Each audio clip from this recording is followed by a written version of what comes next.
Welcome to the Daily Intelligence Brief from IntelStor for the 26th of November, 2025. In today's top renewable energy news, U.S. utility Madison Gas and Electric has received regulatory approval to buy 10% in a portfolio of 4 wind, solar, and energy storage assets. It is part of its efforts to expand across Wisconsin and grow its renewables fleet. The planned deal, greenlit by the Public Service Commission of Wisconsin, will provide MGA with 35 megawatts of solar, 5 megawatts of battery storage, and almost 18 megawatts of wind power capacity from different projects.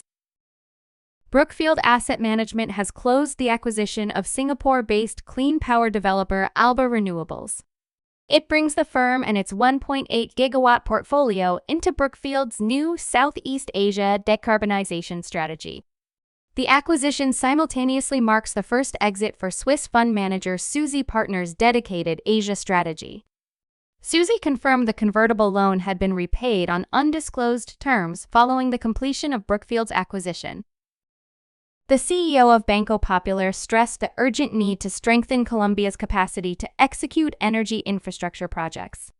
She warned that without regulatory and fiscal predictability, investments will come to a halt.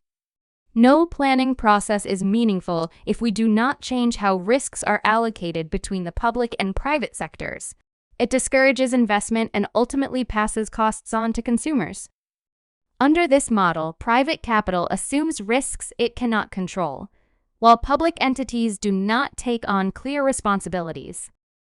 Wind power is set to dominate Canada's power growth over the next 5 years. It will account for about 70% of planned renewable capacity additions, according to a new publication from the Canada Energy Regulator. Wind projects lead Canada's planned power additions, with over 6.2 gigawatts of new wind by 2030. Quebec will lead the country's growth in renewable power capacity over the next 5 years, followed by Alberta and British Columbia.